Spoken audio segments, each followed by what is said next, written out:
누가복음이나 사도행전을 보면 지명, 그리고 배경, 그리고 그 일이 벌어지는 사람들의 이름과 고향이 정확히 기록되어 있습니다.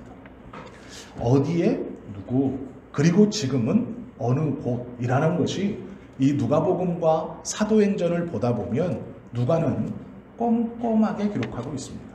이 사건은 어디에서 벌어졌고 누구가 등장하고 그 누구의 고향은 어디입니다. 이렇게 잘 기록해 놓고 있습니다. 어떤 사람의 일을 기록할 때도 이 사람은 원래 어땠고 어떤 상태이고 어떻게 예수님을 만났고 예수님은 이 사람을 어떻게 고쳐주셨다라고 그 사건에 대해서 꼼꼼하게 기록하고 있습니다. 이것이 누가의 특징입니다. 사도행전과 누가복음을 가만히 읽어보면 다른 복음서들과는 다르게 사람에 대해서 이름들을 잘 기록하고 있고 그 사람의 출신이 어디인지도 잘 기록하고 있습니다. 그래서 누가의 꼼꼼함을 잘 들여다볼 수 있습니다. 사도행전과 누가복음의 특징은 꼼꼼함입니다. 지명이 정확하고 이름들이 정확하고 그 사람들의 고향이 정확하게 명시되어 있습니다.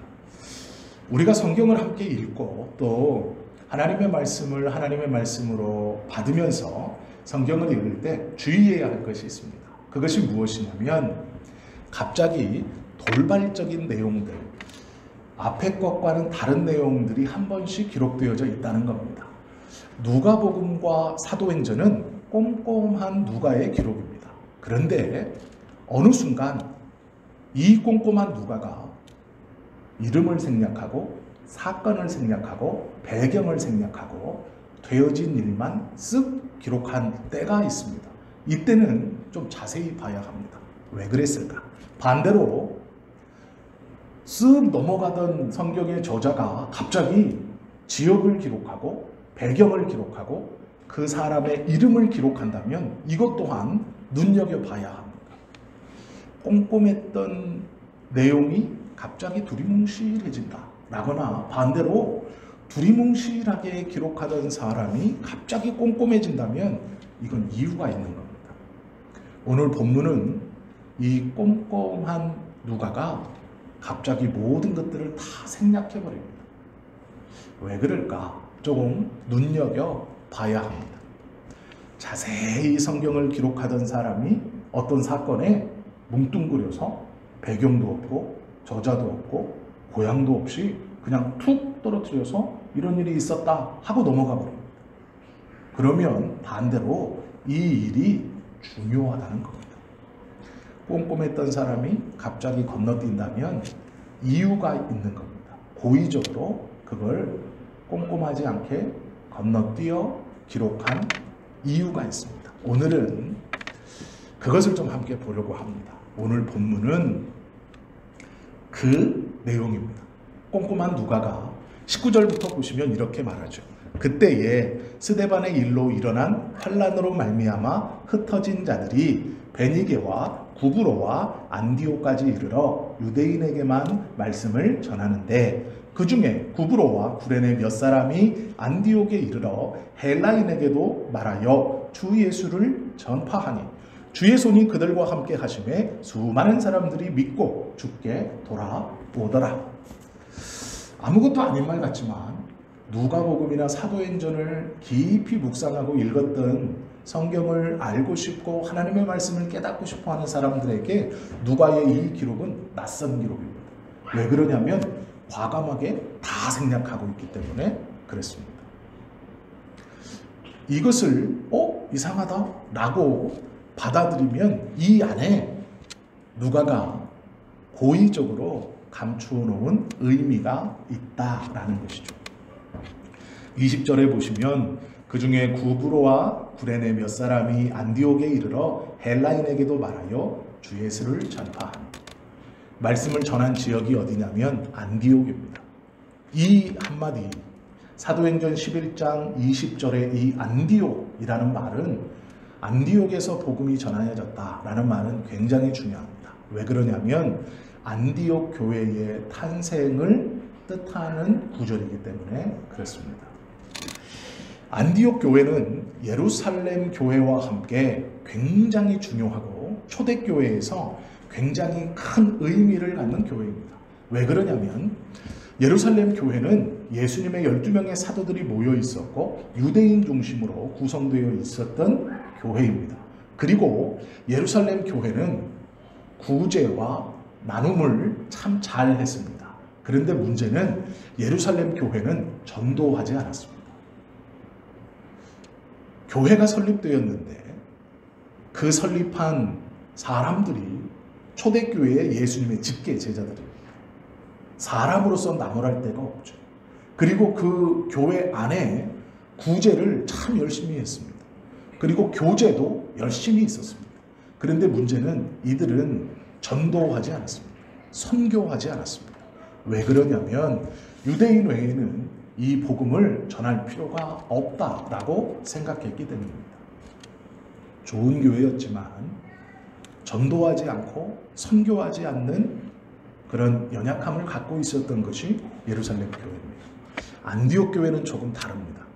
안디옥 교회는 예루살렘 교회가 하지 못하고 있었던 선교와 전도 그리고 구제와 나눔에도 열심히 있었던 교회입니다. 초대교회에서 가장 온전한 교회가 어느 교회냐라고 말하면 예루살렘 교회가 아니라 안디옥 교회라고 말해야 정상적인 말일 만큼 안디옥 교회는 초대 그리스도교 공동체에 있어서 구제와 선교와 교제 이 모든 것들을 온전히 잘 감당했던 그런 온전한 교회 모습입니다. 그 안디옥 교회가 20절에서 만들어지고 있습니다. 복음을 전함으로 이 안디옥 교회가 세워지고 있다라는 것이죠. 예루살렘 교회가 세워지고 이 교회를 중심으로 사도들이 유대인들에게 복음을 전합니다. 그리고 7 집사를 뽑고 이 7명의 집사님들이 또 흩어져 구제와 교제에 힘쓰고 복음을 다른 이들에게 전했습니다. 그리고 우리가 다 아는 스데반의 돌 맞아 죽음 박해 사건을 계기로 많은 이들이 예루살렘에서 흩어졌습니다. 오늘 본문은 그 뒤의 일을 기록하고 있습니다. 스데반의 박해로 이 선교라는 중요한 사명이 예루살렘에서 안디옥 교회로 넘어옵니다. 누가복음 6장에 보면 평신도 지도자들의 이름이 있습니다. 그런데 7명이 다 써 있습니다.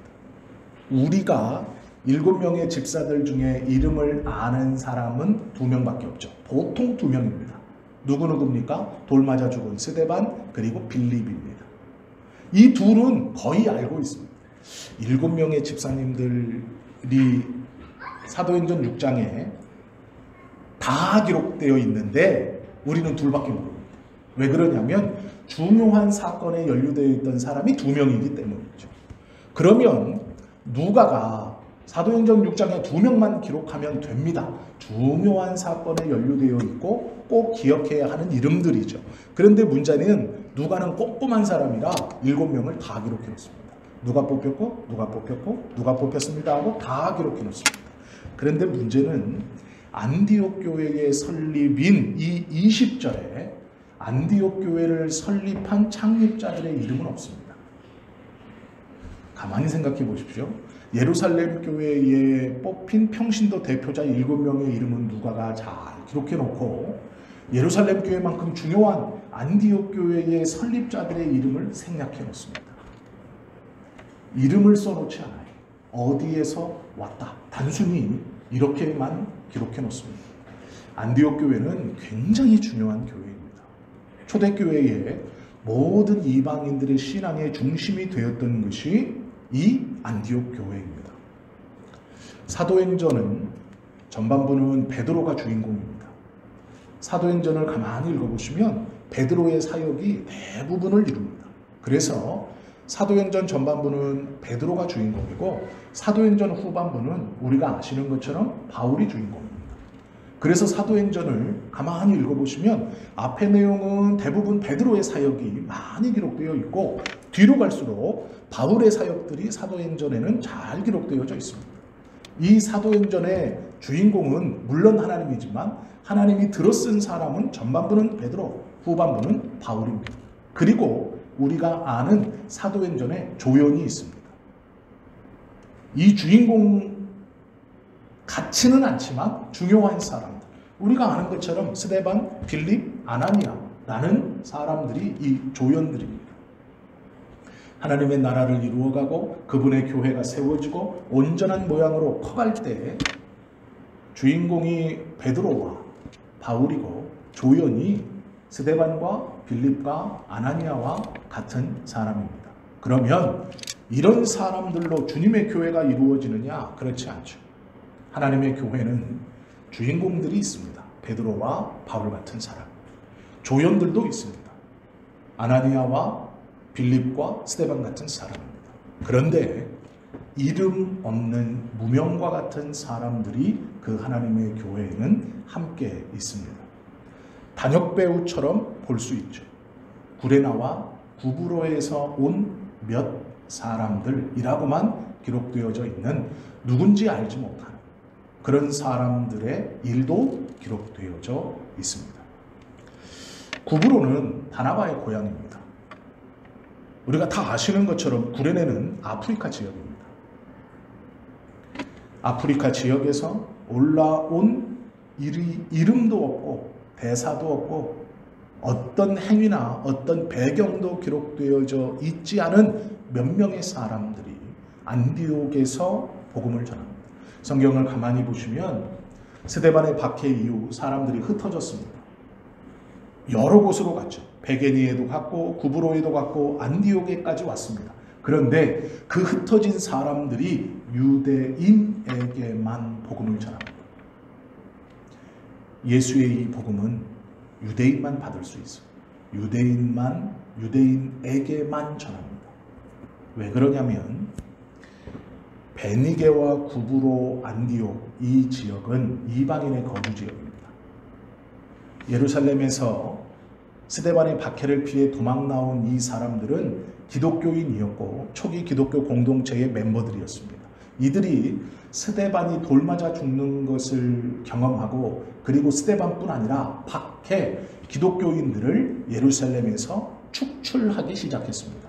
그때 모든 것을 버려두고 도망쳐 나온 겁니다. 살기 위해서. 집도 땅도 내가 가지고 있던 어떤 재산도 가족들도 다 두고 자기들만 도망쳐 나갔습니다. 살기 위해서 어쩔 수 없는 일이었습니다. 스데반을 죽임으로 이 종교 지도자들을 향한 유대인들은 의기양양해졌고 그들은 예수 믿는 자들을 잡아들이는 것을 일상화처럼 생각했고 행동했습니다. 돌을 던져 죽여도 말릴 수 없었고 그것이 예루살렘에서 박해 사건으로 발전되기 시작했습니다.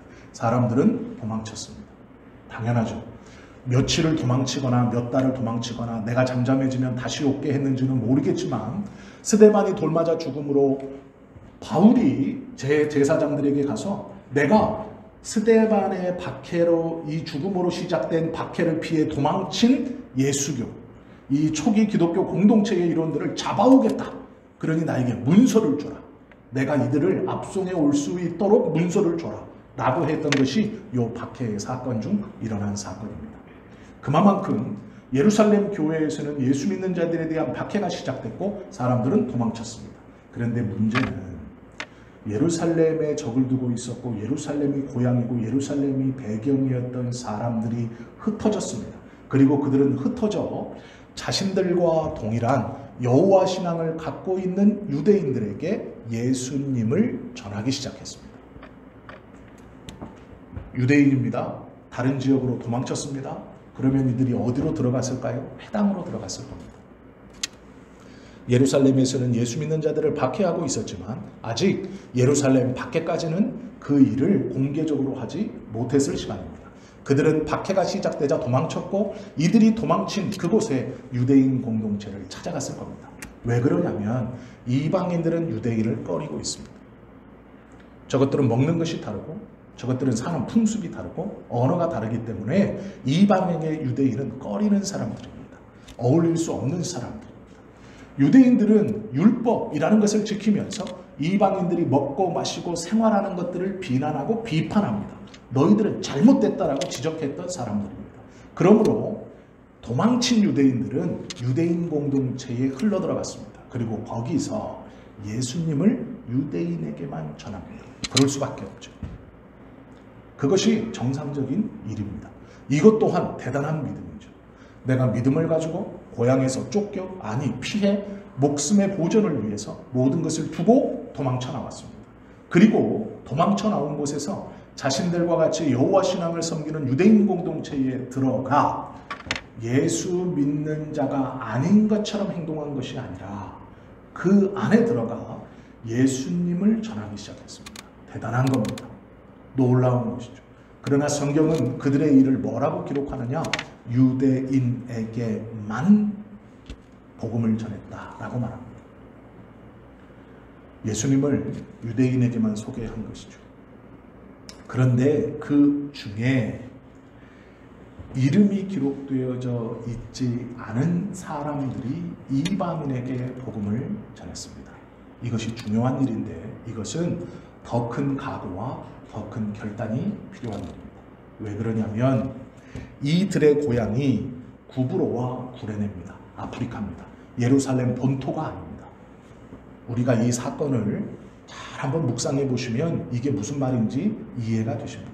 무슨 말이냐면 19절에 기록된 사람들은 예루살렘이 고향입니다. 이들은 어려서부터 율법을 공부했고 하나님의 말씀이 무엇인지 정확히 알고 있었습니다. 그래서 이들은 예수를 믿는 것 때문에 고향에서 쫓겨 여러 예루살렘 밖의 지역으로 도망쳤습니다. 그런데 유대인 공동체에 찾아 들어가기 시작했고 그들에게 예수 그리스도를 전했습니다. 이것 또한 대단한 겁니다. 또 하나의 부류가 있습니다. 유월절을 맞이해서 예루살렘 성전에 유월절을 지내기 위해 왔다가 예수께서 십자가에 달려 죽으시는 것을 보고 그들이 가르치는 예수님에 대한 복음을 듣고 예수님에 대한 믿음이 생겼습니다. 그리고 나서 예루살렘을 떠나지 않고 제자들과 함께 예수님이 가르쳐 주신 복음과 그 믿음에 대해서 공부했습니다. 그리고 그들의 마음속에 믿음이 생겼죠. 스데반이 돌맞아 죽었고 박해가 시작됐습니다. 그래서 그들도 예루살렘에서 도망쳤습니다. 문제는 이들은 예루살렘 본토인이 아닙니다. 아프리카 유대인이었지만 아프리카 지역이 자기의 지역적 배경입니다. 그러면 이들이 이방인에게 복음을 전할 때 이방인의 입장에서 아프리카계 사람들을 무시합니다. 왜냐하면 지금 복음을 듣고 있는 사람들은 헬라인들입니다. 헬라인들은 자기들 스스로 가장 뛰어난 인종이라고 생각했습니다. 문화적으로, 학문적으로, 철학적으로 우리 헬라가 가장 고상하고 인간 중에 가장 뛰어난 민족. 그리고 이 헬라인이 무시하는 민족 중 하나가 유대인입니다. 저 미개한 것들, 신을 하나라고 믿네? 저 미개한 것들. 헬라인이 생각하기에 유대인들은 한 단계 낮춰보는 사람들입니다. 그런데 이 유대인보다 더 낮춰보는 사람이 있습니다. 누굴까요? 아프리카계 사람들입니다. 이건 완전히 야만인들입니다. 헬라인이 보기에 유대인들은 그나마 여호와 신앙을 믿고 있죠. 다 알고 있습니다. 그래서 유대인들이 여호와를 전하는 것, 여호와에 관련된 말을 하는 것은 당연한 겁니다. 그러나 유대가 고향도 아니고 배경도 아닌 아프리카계에서 올라온 아프리카 지역에서 올라온 유대인처럼 생긴 어떤 이들이 본토 유대인도 아닌 이들이 가장 상위 레벨이라고 생각하는 내가 1등 인간 별로 탐탁진 않지만 유대인들은 그래 뭐 2등 인간 3등 인간은 저 아프리카계입니다. 저쪽 문화적으로 낙후되어 있고 아무것도 없는 저들. 그런데 이 3등 인간이 와서 숨어 사는 게 아니고 1등 인간에게 무엇인가를 전합니다. 전하는데 뭘 전하냐면 3등 인간이 믿고 있는 3등 신을 전하는 게 아니라 2등 인간들이 믿고 있는 신을 전합니다. 1등 인간인 헬라인들이 듣기에 그 말은 우스운 말입니다. 그 사람들은 그 사람들의 말을 주목할 말이 아닙니다. 왜 그러냐? 헬라인들은 신에 대해서, 낙원, 유토피아에 대해서 어떤 민족이나 누구보다도 가장 탁월하고 가장 깊고 가장 넓은 지식을 갖고 있다고 생각했습니다. 스스로. 그런데 그 지역에 어떤 일이 벌어지느냐? 예루살렘에서 유대인들이 막 들어옵니다. 그리고 어떤 이들을 보니 지들이 믿는 신에 대해서 서로 이야기하고 있습니다. 그건 뭐 괜찮습니다. 그런데 문제는 이 2등 인간도 되지 못하는 3등 인간, 배경도 예루살렘이 아니고 어려서부터 유대인의 교육을 받은 순수 유대인들도 아니고 복음이라는 것에 어떤 라이센스나 자격을 갖고 있는 자들도 아닌 아프리카 지역에서 올라온 자기들과는 피부색도 다른 겉모양은 유대인인데 온전한 유대인도 아닌 이 반쪽짜리 유대인들이 자기들에게 와서 2등 시민이 믿고 있는 신의 아들에 대해서 전하는 겁니다. 이것은 헬라인들이 듣기에 바보 같은 이야기이고 무시할 수밖에 없는 이야기입니다. 지역이나 출신이나 배경이나 심지어는 전하는 신조차 자기들과 수준이 맞지 않는 겁니다. 21절에서 복음을 이방인에게 전했다, 헬라인들에게 전했다라는 말은 이런 어려움 가운데 복음을 전한 겁니다. 그냥 단순히 제가 지금부터 하는 말을 잘 들어보십시오. 하나님이 계셨고 천지를 창조하셨고 이런 게 아닙니다. 그 공동체 무리에 들어간다는 것 자체가 눈치이고 눈총입니다. 헬라인은 고상한 사람들이라 대놓고 무시하진 않았습니다. 저 3등 국민 아프리카계 말투를 보아하니 저 밑에 아프리카계가 쓰는 아람어를 쓰고 있네. 유대인들이 사용했던 히브리어와 섞여 있는 아람어도 아니고 저 밑에 아프리카 언어와 섞여 있는 아람어를 쓰고 있는 이들이 와서 헬라인 가장 잘났고 가장 똑똑하고 가장 고상한 우리에게 우리의 무리에 섞여 들어오는 것조차 눈 아래로 깔고 있는 그들에게 예수님에 대해서 전한다는 것은 겉으로 드러나는 핍박이 아니라 느낄 수밖에 없는 차별, 느낄 수밖에 없는 따돌림, 느낄 수밖에 없는 냉소, 느낄 수밖에 없는 그 비아냥 속에서 계속해서 예수를 그리스도라고 전했다라는 말입니다. 이것은 쉬운 말이 아닙니다. 쉬운 행동도 아닙니다. 지금 이들이 세상적으로 성공하고 돈이 많거나 배경이 좋아서 헬라인들과 혈통은 다르고 피부색이 다르지만 배경이 헬라인들보다 좋아서 나보다 돈 많은 사람 있어? 없지? 내 말을 좀 들어봐. 내가 성공할 수 있는 이유는 이렇게 전하는 게 아닙니다. 집도 절도 없이 쫓겨서 박해를 피해서 도망왔습니다. 아무것도 없습니다. 먹고 살 방법이 없고 오늘 어디서 지내야 될지 내일은 어떻게 지내야 될지 방법이 없는 그들이 모든 것을 갖고 있다고 생각하는 헬라인들에게 예수를 그리스도다라고 전한 겁니다. 이건 쉬운 일이 아니죠. 그러면 꼼꼼한 누가의 성격이라면 이렇게 복음을 열심히 치열하게 전해서 안디옥 교회가 세워졌다면 이 안디옥 교회를 세운 초기 안디옥 교회를 세웠던 이 전도자들, 구브로에서 왔고 구레네에서 온 이 초기 전도자들, 안디옥 교회의 창립 멤버 누구? 구레네 사람 누구? 구브로에서 온 누구? 이렇게 적어야죠. 누가라면, 원래 꼼꼼한 누가라면 그렇게 해야 됩니다. 우리가 관심 없는 7 집사는 싹 적어놨어요. 그런데 안디옥 교회라는 정말 중요한 교회가 설립되어지는 그 모든 것들을 감수하면서 복음을 전하여 안디옥 교회 히브리인들에게 복음을 전해서 이 교회를 만들어 놓은, 헬라인들에게 복음을 전하여 이 교회를 만들어 놓은 초기 전도자들의 이름을 아무도 기록하고 있지 않습니다. 하나도 기록해 놓고 있지 않습니다. 이유가 있죠. 누가가 왜 그랬을까? 주님의 교회는 이름 없는 사람들, 주인공이 아닌 사람들, 조연도 되지 못한 사람들, 그러면 이들이 이렇게 복음을 전하고 이들의 이 복음 전함으로 주님의 교회가 세워질 수 있는 이유가 성경은 이렇게 기록하고 있죠. 21절 보시면 주의 손이 그들과 함께 하시며 이름 없었고 아무것도 가진 것이 없고 박해를 피해서 몸만 도망왔던 이들이 그렇게 많은 어려움 속에 헬라인들에게 복음을 전했고 헬라인들이 그들의 복음을 받아들여 믿음을 가지고 안디옥 교회를 설립할 수 있었던 이 놀라운 역사, 복음의 역사가 어떻게 일어날 수 있는가? 이름 없는, 아무것도 없는, 무엇도 가지지 못한 그들이 주님의 손에 붙들려 있었기 때문입니다. 그들이 혼자서 사명감에 사역한 것이 아니라 주의 손이 그들과 함께 하셨기 때문입니다.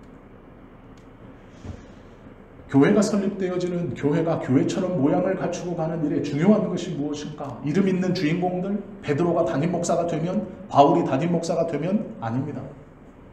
중요할지 모르지만 아닙니다. 안디옥 교회는 그런 사람 없었습니다. 그러면 이름 있는 조연의 헌신입니까? 빌립과 같이, 스데반과 같이, 아나니아와 같이 그런 사람들의 굵직굵직한 헌신. 아니요. 안디옥 교회는 없었습니다. 배경도 없고 아무것도 없고 아무런 것도 없는 이름 없는 사람. 그들이 다른 것 보지 않고 오로지 그들의 마음에 예수가 그리스도다라는 것을 이방인들에게 전하는 그 열심 하나였습니다. 그들을 주의 손이 붙들어 그들과 함께 역사했을 때 안디옥 교회가 세워지는 것입니다. 누가는 성경을 통해 이 이야기를 하고 있습니다. 이름을 과감히 생략하면서 안디옥 교회의 설립은 그 이름 없는 사람들과 주님이 하십니다. 나의 신앙이 올바르게 세워지는 것, 하나님의 교회가 세워지는 것은 유명한 목회자, 큰 돈이 많은 사람들의 헌신 아닙니다. 이름도 기록되어져 있지 않고 아무런 내세울 것이 없는 하나님과 함께한 사람들. 그 사람들이 너무도 귀하고 너무도 놀라운 하나님의 교회를 세워가는 것이죠. 누가는 그 이야기를 하고 있습니다. 그래서 이들의 이름들을 생략합니다.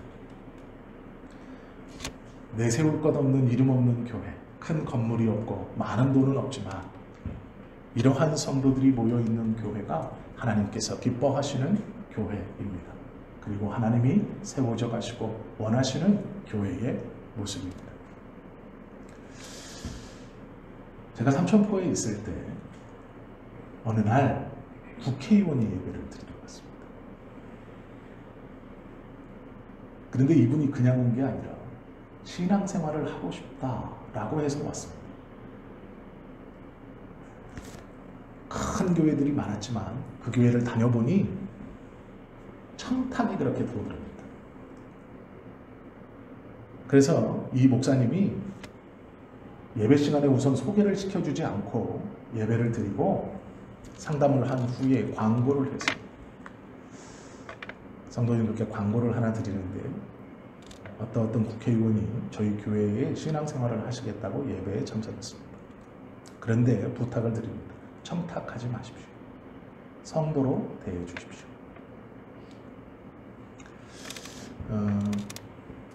오후 예배의 말씀이 그것인데 그것은 그때 자세히 우리가 할 수 있을 것이라고 생각하고요. 중요한 것이 있습니다. 하나님께서 우리를 통해서 하나님의 나라를 완성해가는 것, 이것을 비유하자면 퍼즐과 같습니다. 그러면 우리는 다 큰 퍼즐이 되기를 원합니다. 어떤 일에 있어서 가운데 있고 중요한 퍼즐이 되기를 원하죠. 주일학교실에 들어가면 48개 이런 퍼즐이 있습니다. 어느 날 그것이 조각조각 흩어져 있길래 제가 그걸 한번 맞춰봤습니다. 48개 못 맞출까? 그리고 박스 앞에 있는 그림을 보고 그걸 이제 맞춰가는 겁니다. 그런데 맞출 때 눈에 들어오는 한 조각이 있습니다.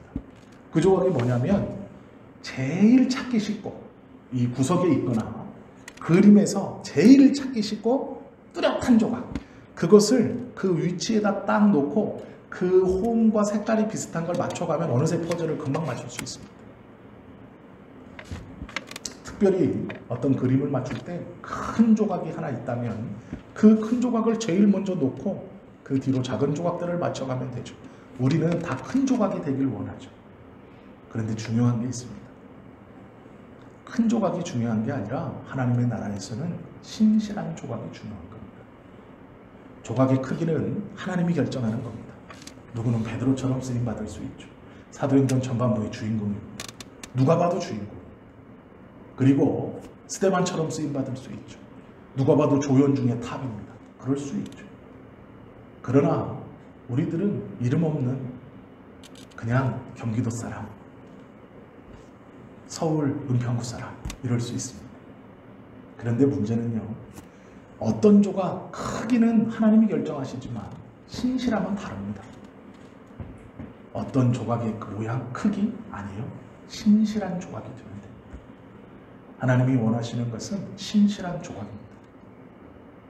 그 일을 잘 감당하는 사람, 진심으로 감당하는 사람, 온 마음으로 감당하기로 마음먹는 사람, 그들에게 주의 손이 그들과 함께 하시네 라는 말처럼 그 마음이 있다면 우리들과 하나님이 함께 하실 것입니다. 무명일지라도 주님의 손에 붙들리면 됩니다. 성경을 가만히 읽어보시면 구브로와 구레네는 자격이 없는 사람들입니다. 예루살렘 본토인도 아니고 어려서부터 랍비의 교육을 받거나 율법을 철저하게 교육받은 사람도 아닙니다. 구브로와 구레네는 아프리카 지역입니다. 이들은 정통 유대인들에게도 멸시당하는 사람입니다. 퍼센테이지로 따질 수는 없지만 100%로 따졌을 때 한 60%, 50% 되는 사람입니다. 이들이 누구에게 여호와에 대해서 가르친다는 것은 어불성설입니다. 너희도 잘 하지 못했고 너희도 배경이 좋지 못하지 않느냐 라는 말을 들을 수 있습니다. 자격은 없죠. 이들은 자격이 없는 사람들입니다. 헬라인들이 보기에 자격은 없습니다. 그러나 자격이 아니라 자세는 가지고 있습니다. 나는 아무것도 없는, 배경을 따질 수 없는 누구와 비교해서 어떤 것이 부족한 것이 분명합니다. 자격은 없죠. 예루살렘 본토인도 아니고 랍비도 아니고 하나님의 말씀을 가르칠 수 있는 어떤 자격을 갖지 못했습니다. 그런데 자세는 갖고 있습니다. 나는 하나님의 백성이고 예수님이 그리스도라는 것을 진지하게 전하는 것이죠. 그것이 조건을 떠나고 배경을 떠나 그들에게 꼭 필요한 것이라고, 내가 꼭 해야 하는 일이라고 깨닫고 그것을 알았기 때문입니다. 우리는 자격 갖추기를 원합니다. 내가 자격을 갖춘 다음에 자세를 가질 수 있다고 생각합니다. 그렇지 않습니다. 자격보다 중요한 것은 자세입니다. 이들은 자격은 없었습니다. 그것은 부족했습니다. 그러나 자세는 똑바로 가지고 있었습니다. 복음을 전한다는 것, 그것은 그런 겁니다. 이름 없는 우리가 하나님의 교회를 세워가는 것은 요원한 일입니다. 내 힘으로 무엇을 바로잡겠다 되지 않는 일입니다. 그러나 될 수 있는 것, 하나님 앞에 쓰임받을 수 있는 것, 자격을 달라고 기도하는 것이 아니라 자세가 바로잡아져야 됩니다. 자격은 하나님이 주시는 겁니다. 배경은 하나님이 주시는 겁니다. 우리가 어떻게 할 수 없습니다. 그러나 자세는 다릅니다. 신실함으로, 온전함으로 감당하겠다. 이 말씀과 은혜와 복음 아래 바르게 살아가겠다. 그리고 이것이 필요한 누군가에게 담대히 전하겠다. 그것이 삶의 모습이든 말이든 표정이든 관계의 친밀함이든 어떠한 것이든 자격을 논하기 전에 자세가 바로 되어 있는가를 볼 수 있어야 합니다. 이들은 자세가 되어 있었습니다. 하나님이 이런 이들과 함께 한 것이죠. 하나님 나라와 그분의 긍휼에 대한 마음을 품고 있으면 이렇게 살아갈 수 있습니다. 기존의 삶의 터전이 무너지고 다른 지역에 와서 이제 새롭게 시작해야 하는 것이 이들의 삶입니다. 박해를 피해서 박해가 없는 지역에 왔습니다. 그 땅은 낯선 땅이고 낯선 사람들이 있고 아무것도 없는 곳에 이제 자기가 살아가야 합니다. 원래 기존에 있던 사람들과는 비교할 수 없는 불편함과 불안함과 두려움이 그들의 안에 있습니다. 그러나 그것이 그들을 가만히 있게 묶어놓지 못했습니다. 자리를 잡으면, 내가 어느 정도 성공하면, 내가 좋아지면 그 다음에 아닙니다. 성경은 그렇게 말하고 있지 않습니다. 안디옥 교회의 설립은 안디옥 교회가 안디옥 교회처럼 되어지면 그런 사람들이 주님의 손에 붙들려 사용되었기 때문에 일어났던 일입니다. 이들은 아무것도 없었기 때문에 하나님만을 바라볼 수밖에 없었습니다. 생각해 보십시오. 박해를 피해서 낯선 지역에 덩그러니 혼자 왔습니다. 의지할 이는 하나님뿐이었고 그들은 그 하나님만을 의지하며 하루하루를 살아갑니다. 바라고 원하기는 고난 가운데서 하나님을 만나시지 마십시오. 평안함 가운데 하나님을 만나십시오.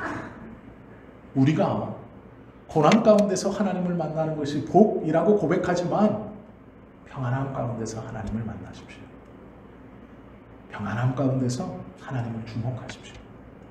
평안함 가운데서 하나님이 누구인가를 깊이 묵상하십시오. 고난 가운데서 만나는 것도 참 감사한 일이지만 평안함 가운데서 만날 수 있습니다. 하나님의 말씀을 주목하고 하나님께서 성경을 통해 우리에게 주시는 하나님의 말씀의 의도를 깨닫는다면 우리가 우리의 신앙이 꼭 고난만이 아니라 평안함 가운데서도 하나님의 뜻을 충분히 깨달을 수 있습니다. 그리고 우리의 신앙이 하나님이 원하시는 곳으로 성장되어 갈 수 있습니다. 그리고 우리의 삶의 태도가 충분히 바뀔 수 있습니다. 안디옥 교회는 바나바를 목회자로 모십니다. 그런데 이런 성도들의 헌신으로 세워진 안디옥 교회에 모셔진 바나바도 보통 사람이 아닙니다. 왜요? 바나바는 이름에서 보면 그 지역 사람입니다. 바나바의 고향이 어디냐면 구브로입니다. 구브로와 구레네에서 온 사람들이 헬라인에게 복음을 전해서 그 사람들과 헬라인들이 세운 교회가 안디옥 교회입니다. 이 교회에 담임으로 누굴 청빙하느냐?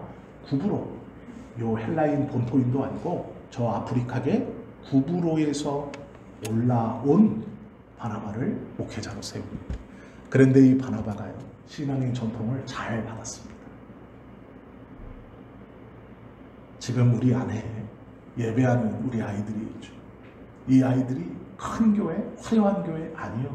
우리가 보여줘야 하는 것은 이런 신앙의 전통입니다. 이름 없는 사람들이 주님만을 붙들며 세운 안디옥 교회, 그리고 그 안디옥 교회에 헬라인을 세운 것도 아니고 예루살렘 본토인도 아니고 구브로 사람입니다. 바나바를 세웠는데 이 바나바가 이 안디옥 교회를 세웠던 믿음의 선배들의 신앙을 잘 받았습니다. 어떻게 알 수 있습니까? 자기가 담임이 되었는데, 자기가 대표가 되었는데 자기 이름을 빛내는 것을 원치 않습니다. 그거 신경 쓰지 않습니다. 더 유명한 바울을 데려다가 공동 목회를 합니다. 바울 이리 와, 우리 교회에서 함께 목회를 해요. 성경을 보시면요, 바울의 성격이 보통이 아닙니다. 이 바울은요, 마음에 안 들면 선교여행 하다가도 잘라버리고 막 너 가 이래버리고, 선교여행 갈 때 야 걔 오지 말라 그래. 저번에 그냥 막 성질이 보통이 아닙니다. 바울. 그럼 생각해 보세요. 바나바가 안디옥 교회 담임입니다. 그런데 바울을 모셔왔습니다. 모셔온 이 목자가, 이 선지, 이 사도가 성격이 보통이 아닙니다. 그럼 누가 참았겠습니까? 바울이 내가 왔으니까 내가 참아야지? 아니요. 바나바가 참았습니다. 성경을 보면 바나바가 참아요. 기득권이었음에도 참습니다. 어떻게 해요? 믿음의 신앙을 본 게 그것이죠. 내 만족이나 내 유익이나 내 기분 중요한 것이 아닙니다. 주님의 나라와 주님의 교회가 어떤가? 이 이름 없는 사람들이 세운 안디옥 교회의 신앙의 유산이 너무도 아름답게 흘러 들어가고 있는 것을 우리가 보게 되죠. 이방인의 지역에 세운 큰 교회. 그런데 목회자로 구브로에 있는 바나바를 모시고, 이 바나바는 바울을 모셔옵니다. 자기보다 유명한 사람, 자기보다 능력 있는 사람, 이방인의 선교를 위해서 자기보다 더 헌신되고 자기보다 더 잘하는 사람. 안디옥 교회의 모든 것을, 온 힘을 다해서 바울의 1, 2차, 3차 선교 여행을 적극적으로 돕는 사람. 이것이 신앙의 유산이죠. 아마 오늘 본문에 기록되어져 있는 이름 없는 이 사람들은 안디옥 교회가 이렇게 아름다운 교회가 될지를 몰랐을 겁니다. 그 순간 내가 할 수 있는 최선, 예수를 그리스도라고 유대인에게뿐 아니라 헬라인에게 전하는 이 자신이 할 수 있는 신앙 안에서의 섬김을 통해 세워진 이 교회가 너무도 아름답게, 그리고 너무도 귀하게 이 신앙의 유산을 가르치면서 전해주면서 성장해 갈 수 있다고 생각하지 못했을 겁니다. 왜요? 이름 없는 이들이 세운, 처음에는 이름 없는 교회였기 때문에 그렇습니다. 아무것도 없는 사람들이 세운 작은 공동체였기 때문에 그렇습니다. 그러나 할 수 있는 일을 할 때 진심을 가지고 주님만을 바라보며 이름 없는 이들이 세운 이 이름 없는 교회가 올바른 신앙의 유산을 후배들에게 잘 물려주고 있었고, 너무도 아름다운 교회로 잘 성장해 갈 수 있었다라는 것이죠. 말씀을 좀 마치겠습니다. 성경 말씀에 보면, 고린도후서 4장 7절에 보면 우리가 마음속으로 품고 잊지 말아야 할 말씀이 있습니다. 그 말은 우리가 이 보배를 질그릇에 가졌으니 이는 심히 큰 능력은 하나님께 있고 우리에게 있지 아니함을 알게 하려 함이라. 우리가 이 보배를 질그릇, 이름 없고 아무것도 없고 내세울 것 없고 화려할 것 없는 우리가 가졌으니 이 일은 큰 능력이 하나님께 있고 우리에게 있지 않다라는 것을 알게 하려 합니다. 우리의 삶은 이러한 마음을 갖고 살아야 합니다. 우리는 질그릇이지만 실망할 필요 없이 보배를 이 질그릇에 담게 해주셨습니다. 우리는 이미 이 보배를 가진 사람들입니다. 우리의 삶이 귀한 것은 질그릇이 귀해서가 아니라 보배가 귀했기 때문입니다. 우리가 하나님 앞에 은혜를 경험하고 사랑을 받고 하나님께서 주님의 교회를 허락하시고 우리가 함께 예배할 수 있고 어렵고 힘든 순간마다 성령께서 우리를 도우시고 우리가 우리를 위해서 함께 중보하고 기도할 수 있음은 질그릇인 우리가 중요해서가 아니라 그 안에 보배가 중요하기 때문에 귀한 것입니다. 이 마음으로 복음을 소중히 여겨야 합니다. 그릇이 좋아지는 것은 하나님이 하실 일이고 우리는 이 담아주신 보배를 온전히 품고 귀하게 여기며 할 수 있는 것을 감당하며 살아가야 합니다. 우리 한 개인이 이름은 기록되어져 있지 않지만 구브로와 구레네 몇 사람이 안디옥에 이르러 헬라인에게도 말하여 주 예수를 전파하니 주의 손이 그들과 함께 하심에 수많은 사람들이 믿고 주께 돌아오더라. 이런 은혜가 우리 안에 있기를, 우리의 삶 속에 일어날 수 있는 올바른 신앙이 될 수 있기를 예수님의 이름으로 축원합니다. 기도드립니다.